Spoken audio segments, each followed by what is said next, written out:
Good morning and welcome, friends and family. Just wanted to touch base and let you know I'm on another adventure, and this time I am in northern Michigan, the Lower Peninsula, and it's going to be kind of the northwest corner of the state.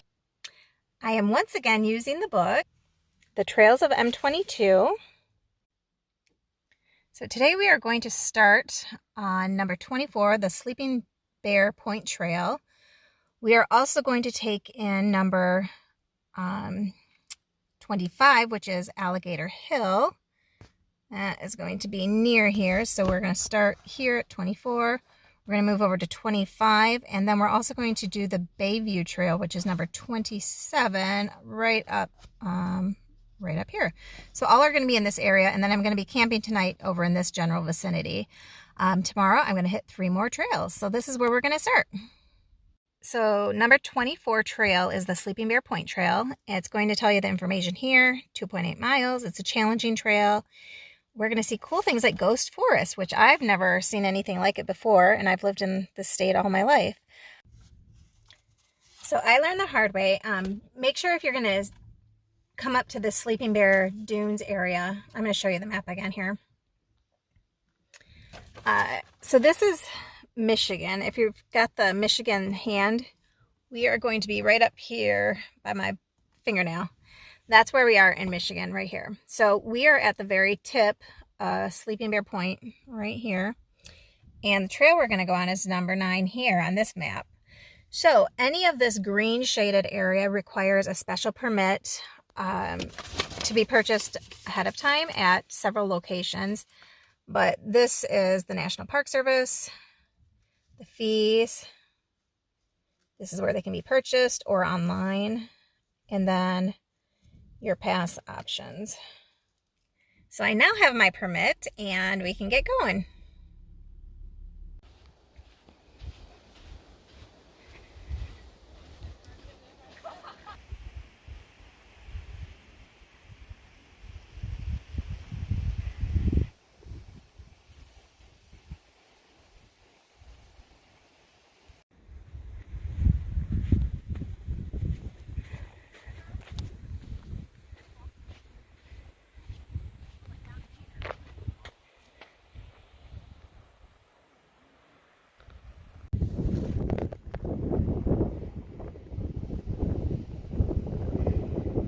Heard it said that when you're hiking, you should always be sure to stop and look behind you.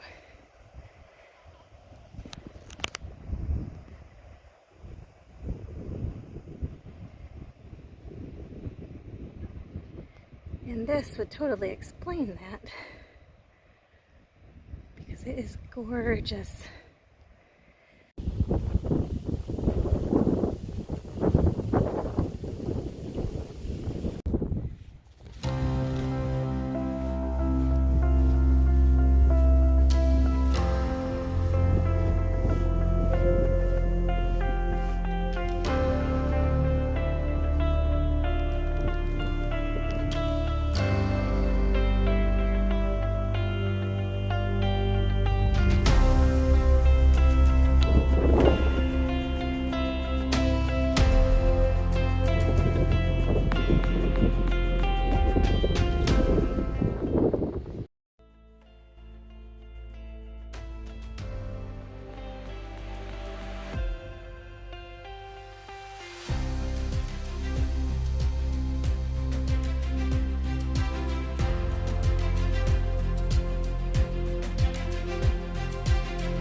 For those of you who don't live where there's snow, this would be a sled trail or a sliding trail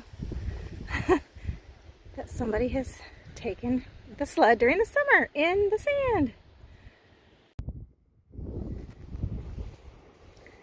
So this is definitely a little bit of a challenging walk, so if you are unstable at all, I would advise you avoid this path. You're walking along the side of a dune, and there's not an established path, so as the wind blows and it rains, the path actually disappears and it's just recreated every time somebody new walks on it.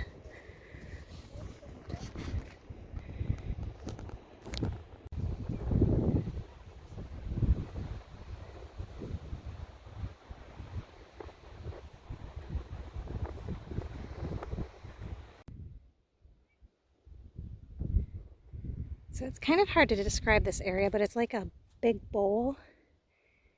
And you walk over this little dune and then it's silent. The wind has just been blocked. Except for strangers.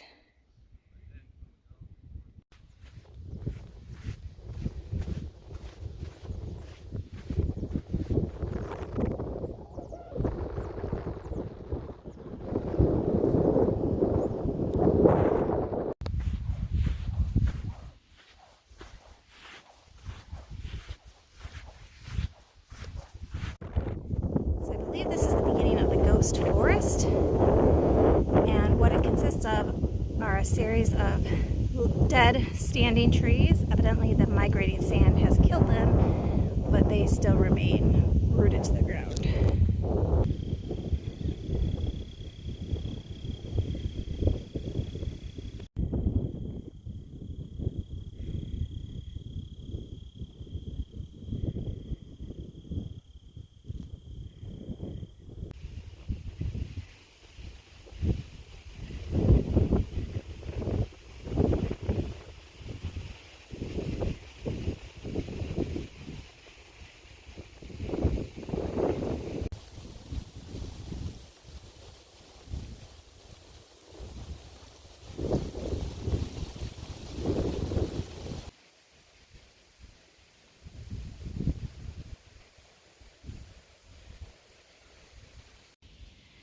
So I'm curious if anybody knows what these little berries are.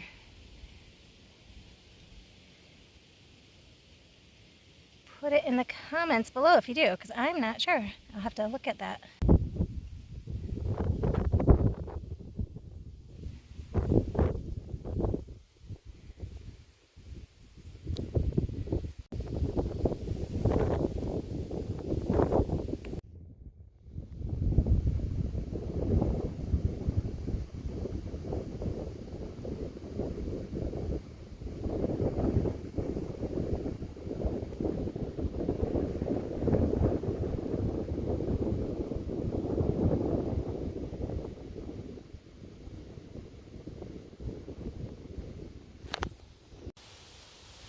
I've been seeing tons of grapevines, but I hadn't seen any grapes up until now. I'm gonna have to try them.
This has been a lovely, lovely trail. I will definitely come back to this one. And it's a trail that I would bring friends or family who are physically in a good state so that they can walk on sand and walk sideways, because you have to walk sideways through the sand. But you end up through this glorious cedar and pine forest on the way out. And it's the perfect way to wrap up this trail. So thanks for joining me on this one, and we'll see you on the next one.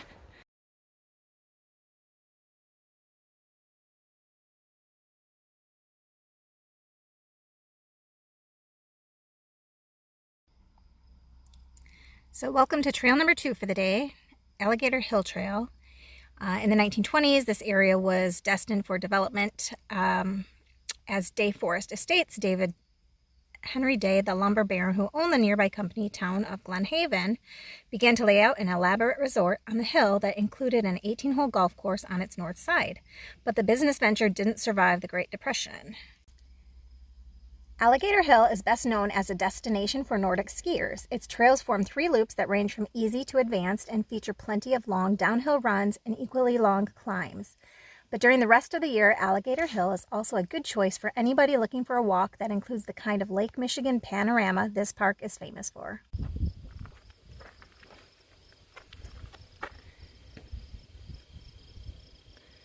Today we're going to do the easy loop, and then we're also going to take that purple spur trail out to the Big Glen Lookout. So according to the book Trails of M-22, this area right in through here was the 5th hole of the Day Forest Golf Club back in the day. So around the 1920s and 30s, I believe. And then as we go down the trail, there is this collection of little concrete, it looks like a building, but they're actually kilns. And in the 1950s, Pierce Stocking was a lumber builder, and he purchased these from David Henry Day, who was the owner of the golf resort. And Stocking would actually burn scraps of wood in here that he would turn into charcoal and then sell to campers and picnickers throughout Michigan. So that's kind of a cool history of this place.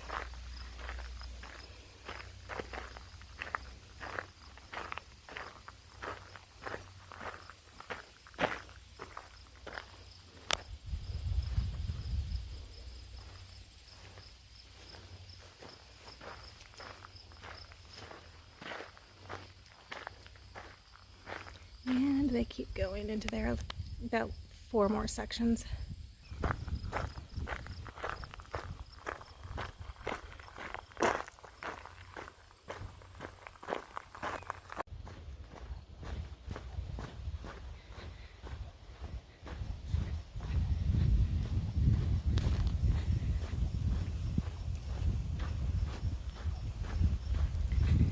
This trail is vastly different from the one that we just did, in that immediately you go into a mature forest and then changes into a slightly piney forest. But this trail is a great Nordic skiing trail. That's what it's best known for in the wintertime. And then in the summer it's open for foot traffic as well as equestrian. However, bicycles are not allowed on this trail.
So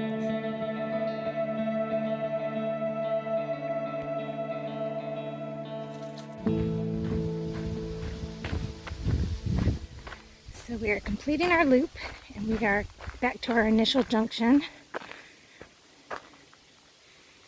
All trails that way. There's a beginner and intermediate, and an advanced loop for hiking and for skiing, I guess. But we are going this way back to our car.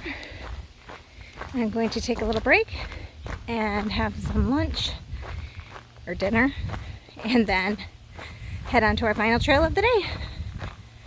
Thanks for coming along.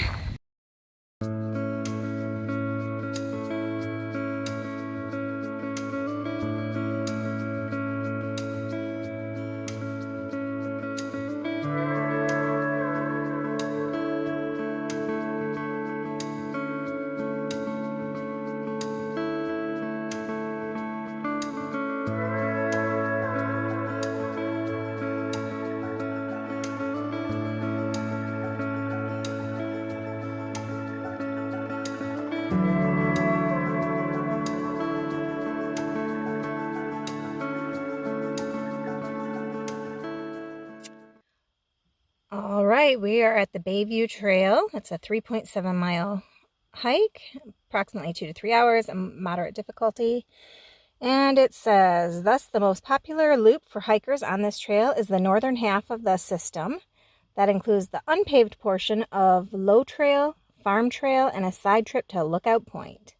So let's get going.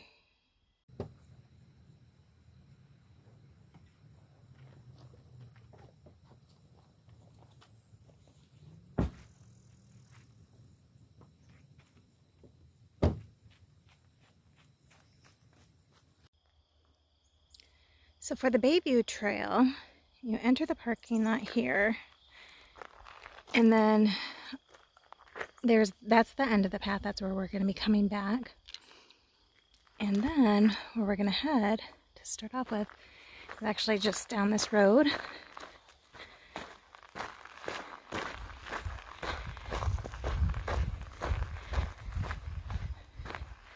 Oh, there's another access trail. I missed it. Coming from right down there. But we're going to go right here across the street.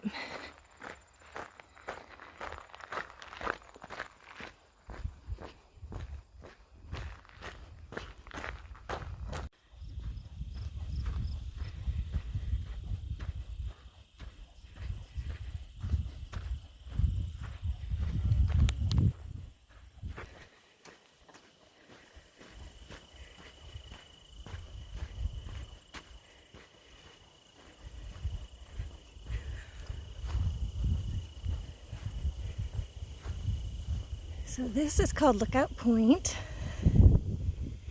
and you can see the island over there.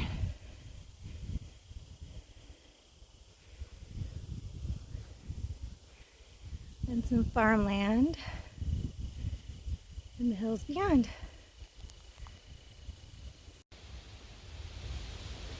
That is kind of a gnarly tree, but yet life is still in it.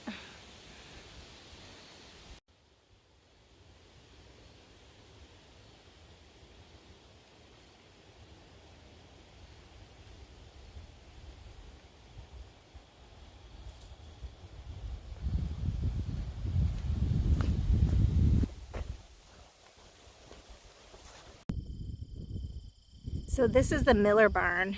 It was built by John Miller in the 1890s. And there was actually a farmhouse here on this property that burnt down back in the 1940s, actually in 1940.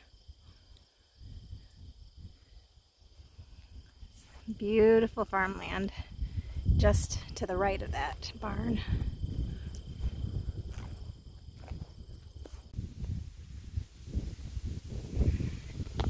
This is the Port Oneida School, built in the 1890s. There is a pitcher pump that is functional to get water. They have a picnic table if you want to take a break. And then over on the other side, they have an outhouse, and I believe it's usable.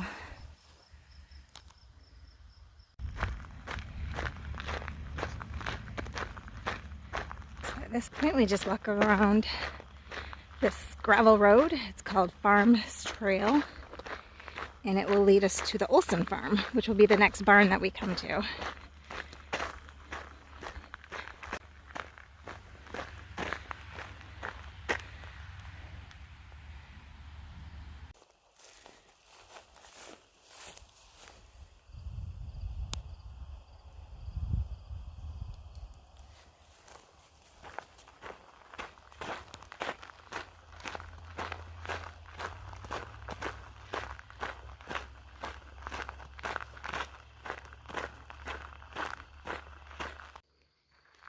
Come up to sign number 6,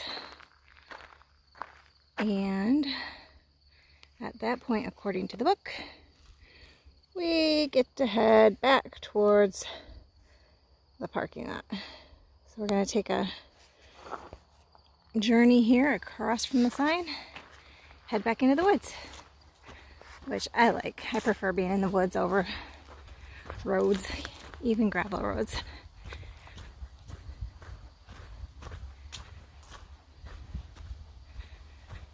Oh my goodness, something smells wonderful.